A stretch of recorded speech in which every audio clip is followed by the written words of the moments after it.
I've also, you're not allowed. Join my mailing list.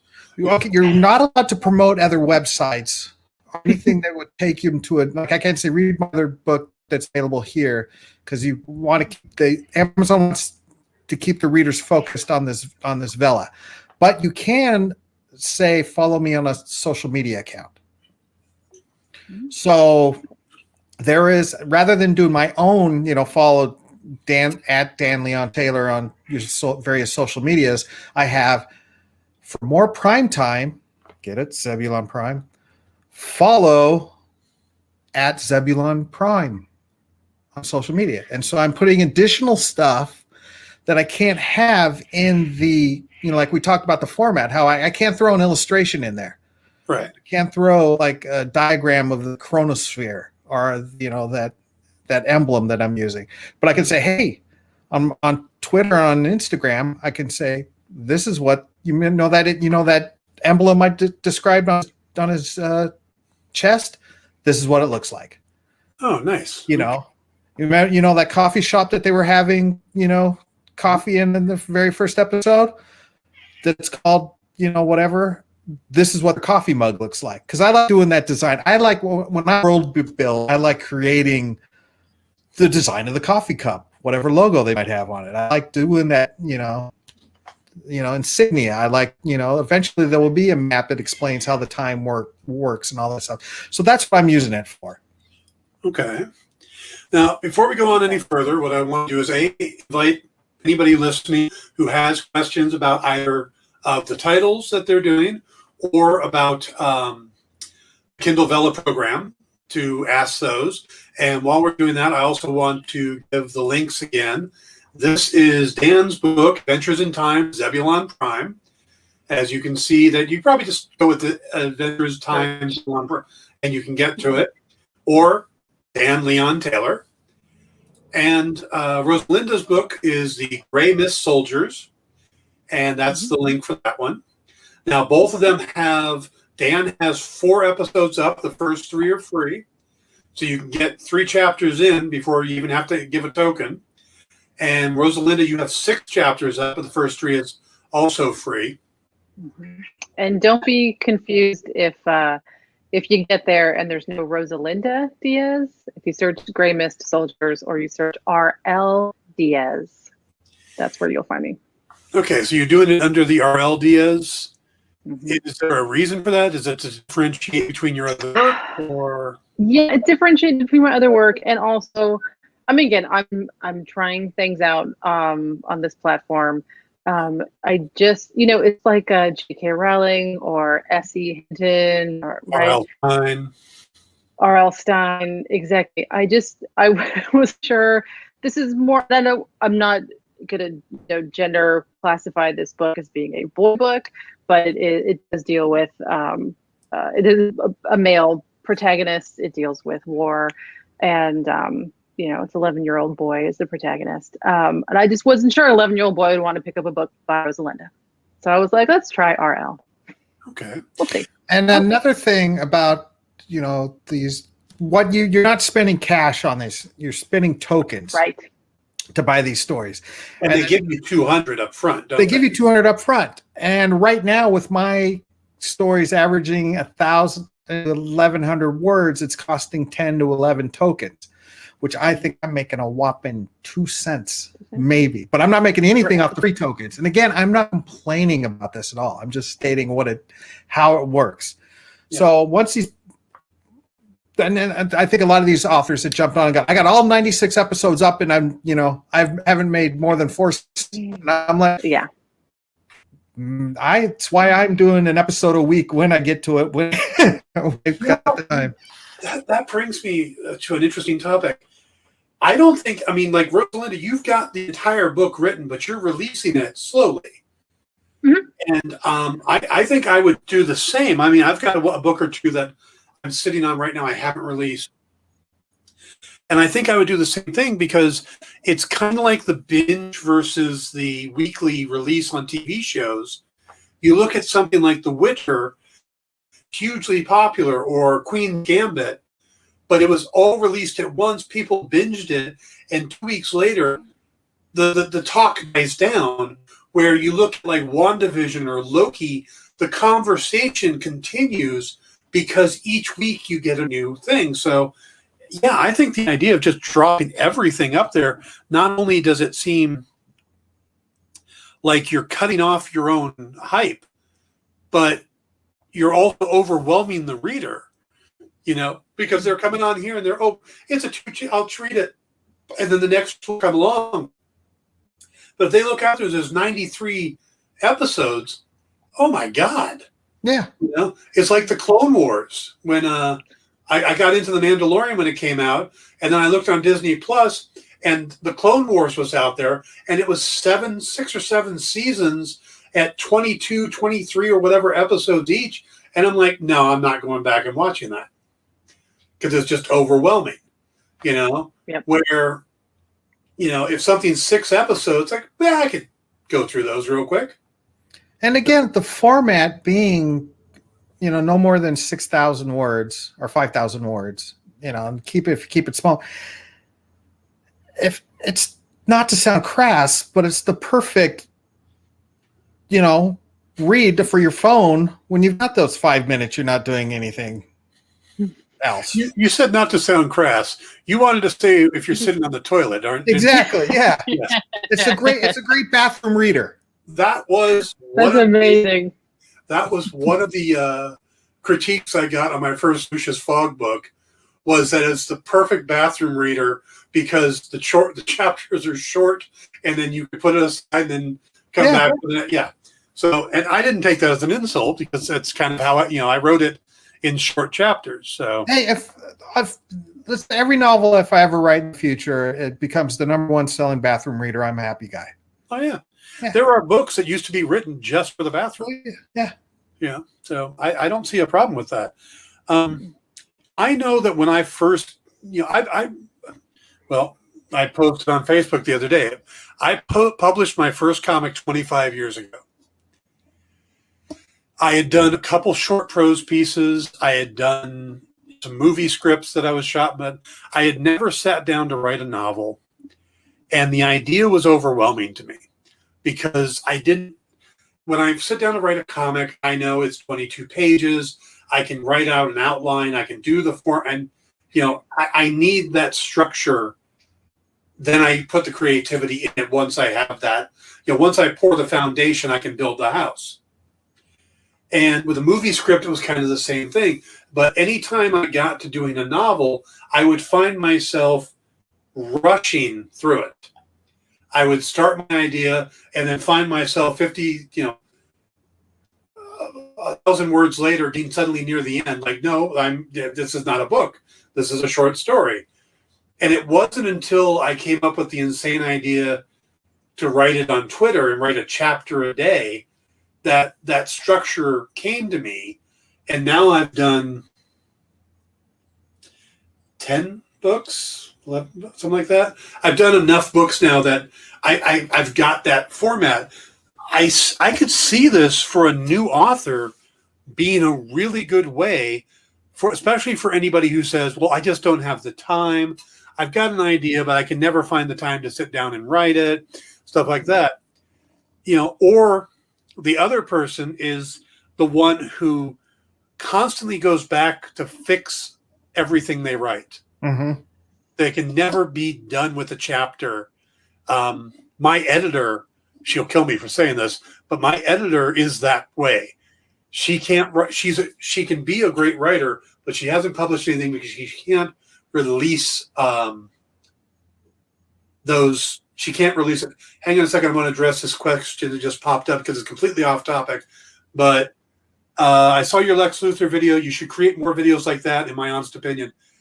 I have another video like that, which will be debuting soon. I've got it's already written, and I've already done the recording of the dialogue. I just have to do the final touches on it, mix in the video and the sound. So there is going to be the Riddler. I'm doing the Psychology of the Riddler, which should be out in the next few weeks. So thank you for asking about that. So there will be another video very shortly. Also, can you try to upload these podcasts to Spotify as well? I don't know anything about putting these up on Spotify, but I will absolutely look into that and see what I can do. That's a great question. Thank you very much. So there will be another psychology video in the next couple of weeks. I just got to get time to put it all together, and I will look at putting these up on Spotify. So thank you. So, all right. Sorry, guys. So what do you think about this as being kind of a tool to get that writer past that point of getting that first book out?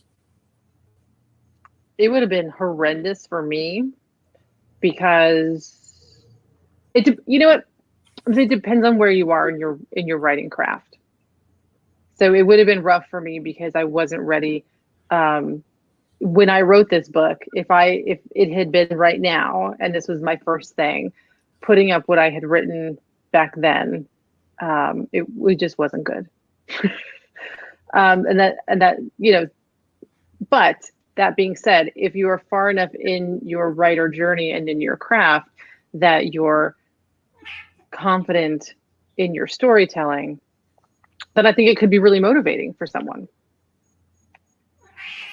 I found it that it works. It works great for me because it gives me a goal. Like I said, I'm shooting for 1,000 words, 1,100 words an episode, and I know I can publish it at that time rather than, you know, I'm MTV video games, instant coffee in a microwave type of guy. You know, I need it now. I need instant gratification. I need, you know, short attention span.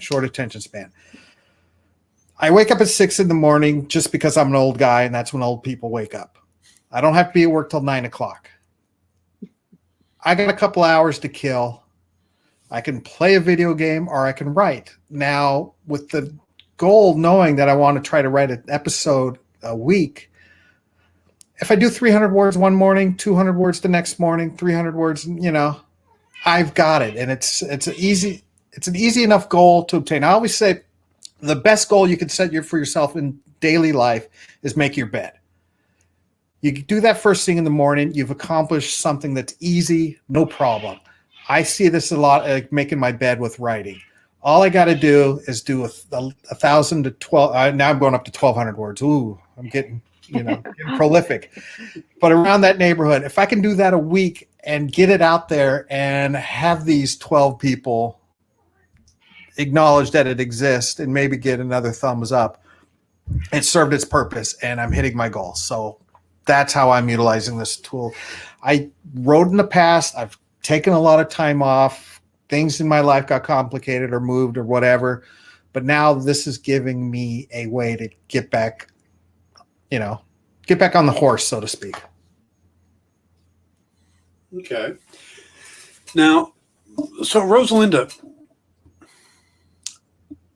why didn't you put this book out before?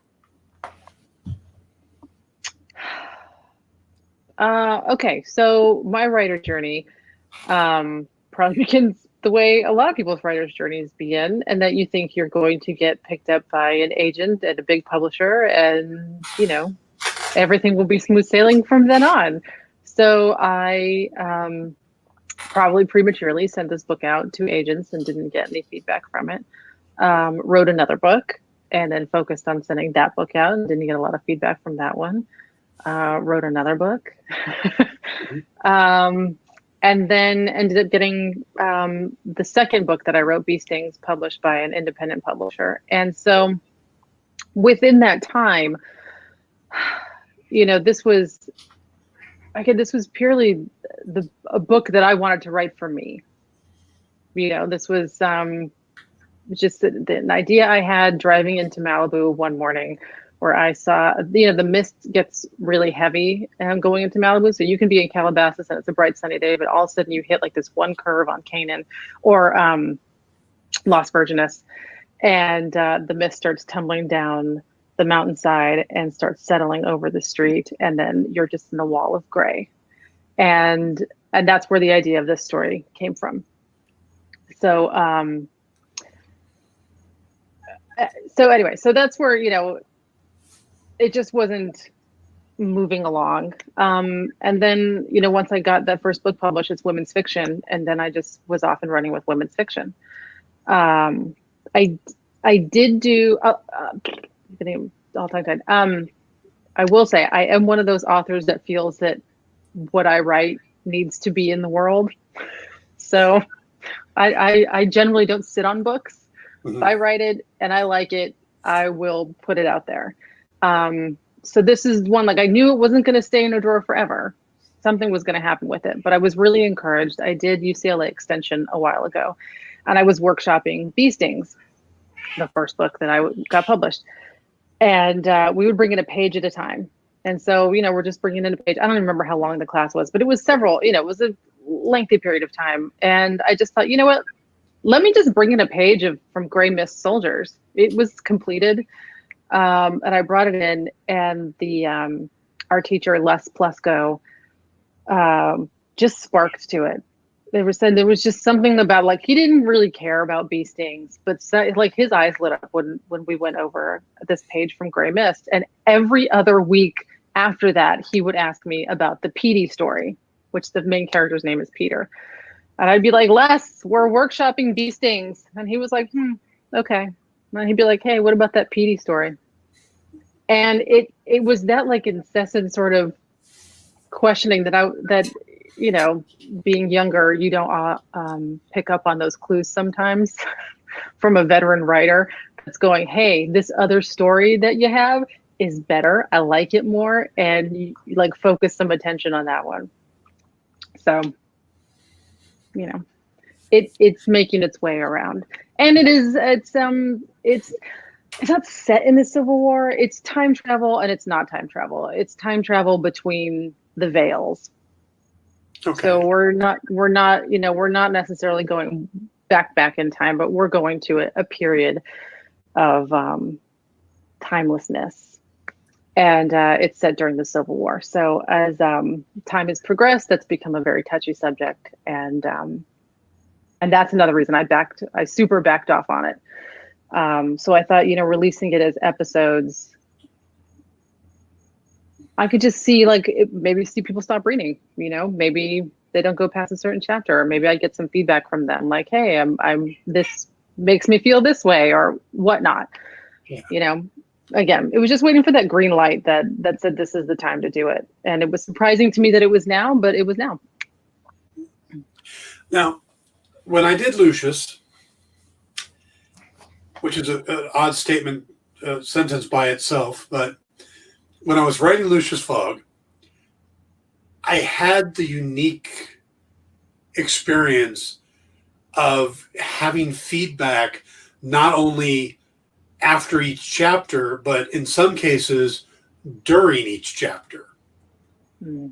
And which was very unique, and it allowed me to make some changes, to throw some little jokes in because of who was following, that type of thing. At one point, Miss von Lemke is actually walking her Schnauzer Warren. There's stuff like that. But my idea, what it also did was it allowed me to react to the audience. Yeah. This is something that yours is already completed. Dan, it doesn't mean I can't change it. Yeah. Okay, that's the point I was going to get to. Could you see audience reaction changing what you're doing in your book? Maybe. Maybe. Yeah. Dan? Oh, yeah. I see if I see a joke or a gag, or the story arc's not working another time, using this time travel as my basis, I can jump out of that time and move to something else real quick. So I've got escape routes left and right for this story. Well, I'm kind of curious, Dan. You said that you were just writing this free form. You're not working with any kind of outline at all, right? I've got a notebook that I have notes, like I'll think, well, this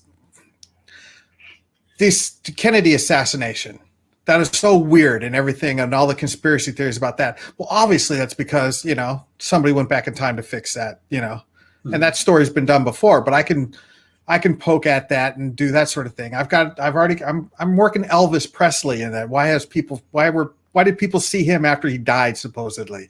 Yeah. I've got one thing working out, and I'm able to poke these little these little things in there. Like, I've already written the Philadelphia Experiment into it. That's got a mention. And it's that sort of stuff. I've already made fun of Justin Bieber and The Rock in it, so I'm able to do a lot of pop culture jokes as well, but they might, they play different than they would, depending on what timeline you're in or whatever. So whenever I think of basically this is just a virtual vomit bag of quips and ideas that might not make a whole story or a whole novel, but I can just throw them into this thing and see what happens. Please tell me that's part of your description. It's not yet. Hashtag virtual vomit bag. But I do have the character get sick for traveling through time the first time. So yeah, there needs to be a virtual vomit bag now. Yeah, there is vomit. There is vomit in episode 2. So yeah, I remember when I was doing the story on Twitter, the two big changes that came up. One was a couple chapters in, I realized that the story wasn't working, and that's because I had a character that got turned into a werewolf, and my detective was helping that character. And I realized that because nothing of consequence was happening to my main character, it wasn't playing right. And I literally thought about that overnight, woke up the next morning, killed the werewolf, and had the detective basically get attacked in what had happened. And he became the werewolf. Therefore, the urgency changed. And it went from this shorter story that I was just going to do, and it made the story grow. And again, that it changed as I went along. And then later on, I remember being actually at San Diego Con in the morning before the show, trying desperately to come up with what the chapter was going to be that day so I could crank it out and then go work the show. And for some reason in my mind, I just said, fuck it, I'm adding the Russian Mafia. As you do. As you do. It was just out of left field. And it completely made the ending work in a way I hadn't planned. I love it. It just completely changed the story. It added about another 5 chapters. But in doing so, it really clicked. But had I sat there with this super strict outline and I wasn't kind of getting feedback as I was going, I don't think I would have made those changes because I would be working in a vacuum. And in this case, you're not working in a vacuum. So right. I'm fascinated to see what this does for some authors. So especially Dan, I think I'm curious to see how it's going to affect your writing. I am too. Do we know if... Sorry. No, do we know if readers can give us feedback? I think that was something I had read earlier, that this is that Amazon sort of wanted this to be an interplay between reader and author, but I'm not clear if there's a way for readers to respond. They can leave a review like they can for any Amazon product as long as they've spent $50 on Amazon. Per episode, they could leave a review? No, just your overall story. Just your overall. Okay. Because I was thinking like the product page, just like if you're going to review an action figure or review, the Hobbit or whatever.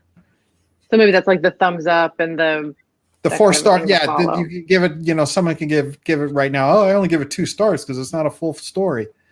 Because there's only 2. Yeah, it's not finished yet. I love the fact that the first thing you think of is an action figure. What do I buy on Amazon? You know what I wonder? The authors that that are upset because they have their 94 episodes up and they're not seeing the kind of sales that they wanted to see. I wonder if they're treating this new platform like Kindle Unlimited, right? And I don't feel like Amazon is going to double create the same product. So that's clearly not its intent. It's not its intent to be Kindle Unlimited, where you just hoover an entire story and then you hoover the next one because you're unlimited and you've got your however many books you want in a month. This is a completely different beast. So whatever it's going to evolve into, or whatever Amazon is going to advertise it as or whatnot, it's not Kindle Unlimited. And they've been it's beta right now. Yes. It's a beta program. And they've stated that this format of short episodic stories, because they don't want anthologies either. It's got to be one continuous story. Has been borrowed or hijacked from other countries where this is much more popular. Mm-hmm. Well, it's not available in other countries right now either. This Kindle Vella. Surprise! So hopefully, once it does become available soon, that this is when the Kindle Vella authors will find their readership and it'll catch on, right, and et cetera. And again, this is not a huge moneymaker, make a break, and I'm not going to be discovered as the next great author with this thing. I'm doing it because it's fun. And it's an enjoyable outlet with the tools that they provide to get done what I want to get done. Yep. Exactly. I think there's two types of authors in the world. There's the ones who want to write the great American novel and the ones who actually have stories they want to tell. There are storytellers and there's people who, they will painstakingly craft their most of those people, they do one book.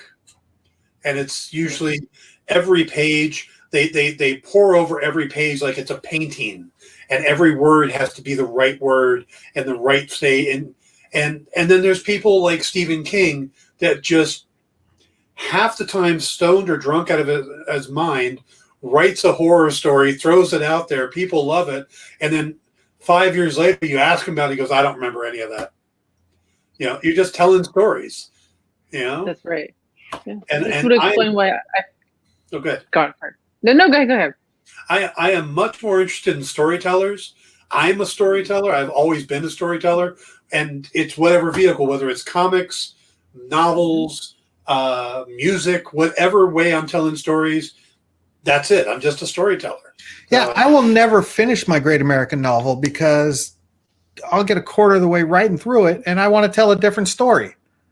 So we're plain and simple. So again, this is another format that does it really well. I just got to pound out one episode at a time, and I finish that episode before I get bored with what I'm writing. And and again with time travel, okay, I'm tired of writing about them being in the 50s. Let's move them, to Rosalinda's Civil War area, or let's move them, let's do my Connecticut Yankee and King Arthur's Court type of thing, or let's go into the future. See, it's kind of funny. I was the Lucius Fogg series is all set in the 1950s. And one of the things that got to me is, okay, I'm tired of writing the 1950s. I've done 3 novels. I want to get back to it, and I've had thoughts about maybe changing it up. But so I've been thinking, when I came up with this new idea I'm doing, I originally was thinking of doing something in the modern day. And then I realized that modern day sucks. So bad. Yeah. So I'm going to write something in the 1970s. There you go. Well, and the reason I think modern day, and this is completely off topic, modern day sucks for writers because there's no more drama, because everything can be answered with your cell phone in your pocket. Yes. Yeah. They can't cut the phone lines. They can't, you can't try to find a dime to use a payphone. You can't, wait for the telegram to get across the Atlantic. You can't, everything is. And your phone can't always be dead, right? Yes. That's you can use that maybe once. That's it. No, so I will forever. I doubt I will ever write a contemporary story. Everything will be written in some sort of different, just because of the phone. Yeah. But you do find yourself looking up things to find out when they were invented. When you're writing past, it's like, when was the flashlight invented? Yeah, it's like I kind of needed to know that at one point. It's interesting about writing time travel or past stories. Oh, my Google search right now is only 5 episodes in is already amazing. If someone were to check it right? out. Oh God. People, I mean, that's right. The writer's worst nightmare. Like, just, I mean, I suppose if you ever really wanted to pin a crime on a writer, I mean, on someone, make it a writer, because you're going to find some weird shit on their computer that it's probably going to implicate them in something. Oh yeah. Oh, absolutely. If the NSA is watching me, I'm sorry. No, I had I'm just a writer. for this story, I had to find up the most horrible torture that there is. So I know, I'm probably Yeah. flagged by someone by somewhere. Would that There's be just a whole division of the government, and they just watch the writers. wait, the worst torture ever? Would that be the movie East of Eden with Dan Aykroyd and Rosie O'Donnell?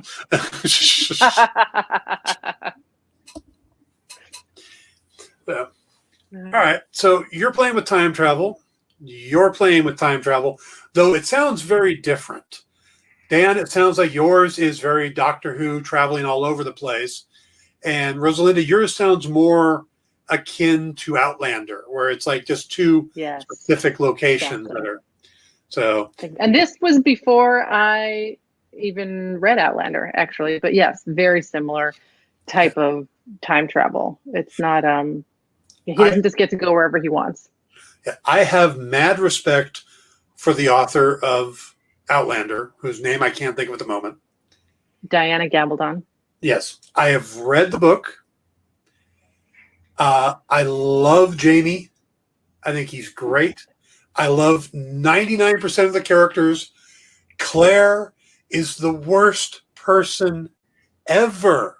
She has caused so many people to die or just because she can't decide between two men, just back and forth. And I love the fact that the entire series is basically Doctor Who fanfic. Is that because are you speaking because that's why she wrote it? Yeah, Is that right? She based it on- based yeah. it off the Second Doctor. Jamie is named after Jamie from the companion of the Second Doctor. That's why Fraser Hines ended up in the series. Oh, that's funny. Yeah. I did not know that. Now, I am not a Doctor Who fan. Okay. I appreciate How are you not a Doctor Who fan? I just not. I remember, my Doctor Who was the one with the scarf Baker Tom way Baker, back in yeah. the day. Tom Baker way back in the day. And I was too young to really understand it, but it was, it came on after Speed Racer and Channel 56 or 28. yeah, KCET. in LA. Yeah, KCET LA. Yeah. So that's how I knew it. But, and all this new Doctor Who, I'm not into. And the origins of Zebulon Prime comes from me wanting to write a story where I just basically make fun of Doctor Who. And originally he was just going to be called Professor Where. Where the whole thing is not when in time are you, it's where in time are you. And that's how it originally started. Yeah. And it is more, and I've been kicking that idea around for years. And it's finally when this was, I would just go, hey, maybe I'll use this to write my, Professor Where. But I was already tired of the making fun of Doctor Who and came up with something else where just so I can use the joke. Oh, you guys are timeline janitors. No, we're chronosphere custodians, guardians of time. Not, but they basically clean up. Their job is to clean up what screws up time. See, when I read the title, my first thought was Douglas Adams. It's yes. I forgot to mention I'm also ripping off Douglas Adams' Hitchhikers. Yes. And anybody who does a time travel story nowadays is ripping off Douglas Adams because not only was he Hitchhiker's Guide to the Galaxy, but he was the showrunner on Doctor Who. Yeah. I mean, it's just, yeah. Even Loki. I mean, when in the first episode of Loki, Dan, have you seen Loki? Yes. Okay. When he walks in that office and the lamps, all those big lamps over his head and stuff, I'm like, that's a Douglas Adams set. It just felt like a Douglas Adams thing. And even the director said that it was a cross between Douglas Adams and Brazil, which is another great strange movie. Yes. But, yeah. All right. So, what do you hope to get from this? I mean, we've talked a little bit about it, but Rosalinda, what would you like to? I mean, is there more Gray Mist Soldiers? Is there a sequel, or what's? There could be. Mm-hmm. There could be. I'm not sure. Like I said, I've written a lot of women's fiction. I have 11 published novels. They're all various subgenres within women's fiction. And I love women's fiction. I love chick lit.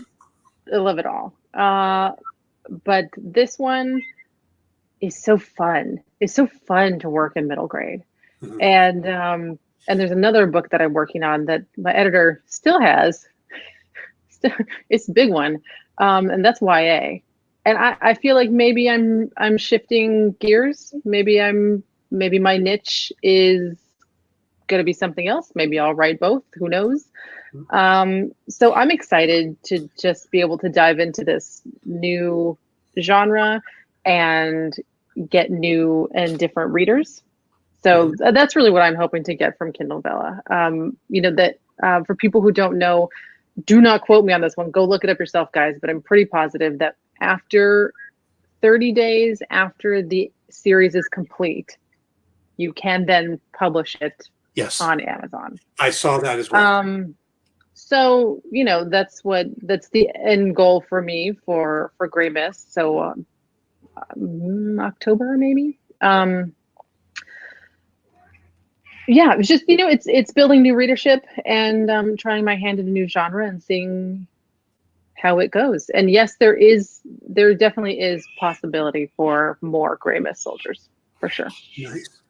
Dan, what do you hope to get out of this? Is there ongoing adventures of Zebulon Prime, or I'm already planning the comic book spinoff. Nice. Because my whole Elvis is going. I can't include the whole Elvis adventures in, so I think that's going to be the comic book. And I'm hoping, like after 30 to 50 episodes that I've written, I'm like, oh, fuck, I got enough for a novel. It might be my first novel, actually, finished novel that I've written. So that's the goal. Is to do. I guess I'm using this sort of as a classroom where this is my assignment is I have to complete an episode every week, and it's giving me the motivation or the drive to do that because I do not want to disappoint those 12 followers or excuse me, 9 followers if I take out my mom, my wife, and myself. Well, your mom and there's a guy at work too, so maybe 8 followers. So, but that, and also I want to learn what I can and see how it works because I think this would be a great platform for, let's say, a group of writers to have a shared universe. Oh, I like that. And if you were to do, like you get 10 writers together and in the title, it's got to be, and I'm just going to use it. I'm throwing this out right now and I haven't given it enough thought to actually be throwing it out, but hear me out. I own the domain name Pulp Heroes. I've had it forever. I've never given it up because I landed it. Mm-hmm. This format reminds me so much of the pulp stories in the 30s and 40s and stuff because they always ended on cliffhangers. They always, they were short, chapter, and I'm talking Green Hornet, Not for just a second. I'm in. Okay. Doc Savage, stuff like that. So, and it's so hard and you know this, Dan, as an editor, it's so hard to get group projects together where you say, where you've got to wrangle everybody and you got to be the babysitter and you got to, folks, if I were to say, hey, you 7 writers, let's all write pulp hero stories where we can occasionally make references to each other's characters. The guidelines you have to follow are Amazon's Kindle Vella. They're your editor. If it doesn't work for them, it's not going to work for here. And all we ask is you just include Pulp Heroes, and then the name of your thing. And then in the author's notes, we can say, hey, be sure to check if you like Dan Wickline's, Green Spirit, be sure to read Dan Taylor's, The Gray Guardian or whatever, or to be continued. So I can think of a bunch of people who would jump in on this immediately. So I'm kind of throwing that out. This is the first I've even mentioned it to anybody is right now. But that's how I think it would work. And this might resolve or might be the answer to some of what some of those authors are complaining. Hey, this isn't working for me because I don't have a ton of readers. Well, if Wickline jumps in on this, what is it? Group, shared universe that we're working on. If Wickline's readers are checking out my stuff, then I've got those readers too. So it's just, and they don't have to, I don't want it to be so convoluted. It's all, like these Marvel comics where you have these crossovers and you got to read every comic that comes out a month. You should be able to read one story by itself, or if you like what's going on, you can read all the other, stories as well. That's just you can diarrhea of the mouth. That's my vomit bag pitch right there. Virtual vomit bag pitch. You can borrow each other's characters. Just say, well, this is what I'm going to do with it. Is it okay? Yep, good. Yeah. And just all part of the PHU, the Pulp universe. I need another 120 words for this episode. Do you have something happening with your character that I can mention in a newsreel or something? There you go. While I was fighting so and so, Doc Superpants was, facing Professor Evil Science, and then you could, in the author's notes down at the end of each episode, you can say, hey, if you want to see what Doc Superpants was doing with Evil Science Professor, check it out, I think Doc Superpants belongs in more penis rockets. It'd be a pocket hook. Yeah. Good night. That is awesome, and like I said, I am seriously in. If you do that, you can count me in. All right. Well, I'm still tinkering with it. When I can present it more clearly than that description, we'll see what happens. Yeah. And like I said, I can actually point you at a few other authors who would probably jump in. Bobby Nash and Jim Beard are the first two that come to mind. Mm-hmm. Both were part of the Green Hornet stories over at Moonstone, so they're already big into pulp stuff. So. Yeah, and again, the cliffhanger element of this story, of this platform, is perfect for that. Oh, yeah. Absolutely. All right, so let's give another plug to what you guys are doing. We'll start with Rosalinda. Tell the folks again about Gray Mist Soldiers. All right. Well, if you guys have ever heard the legend of the Gray Mist Soldiers who march at night in the misty moonlight, thinking that they are still fighting their war, never finding peace, then this is the story for you. Peter Taylor encounters these men of the mist, and I'm not going to tell you any more than that. And the first 6 episodes are available on Kindle Vella right now. So if you search Gray Mist Soldiers or R.L. Diaz, and I'm also in the children's stories category because there is no middle grade category, and it's definitely not YA. So, or if you search hashtag middle grade, I think it's also in there too. Okay. Mr. Taylor, tell us about Zebulon Prime. All right, here's the description on Amazon that I had to provide. As a chronosphere custodian, Zebulon Prime has one job: to protect the space-time continuum and keep it from exploding and thus obliterating the universe. Are imploding. The Continuum Council is still unsure about what the end result of the demise of the chronosphere would mean, but they're pretty sure that it would be bad, apocalyptic bad. And again, it's a very buddy Rick and Morty, Doctor Who companion, Back to the Future Marty, Doc Brown, Loki, Morpheus, that sort of, it's a buddy romp through time. All right. And then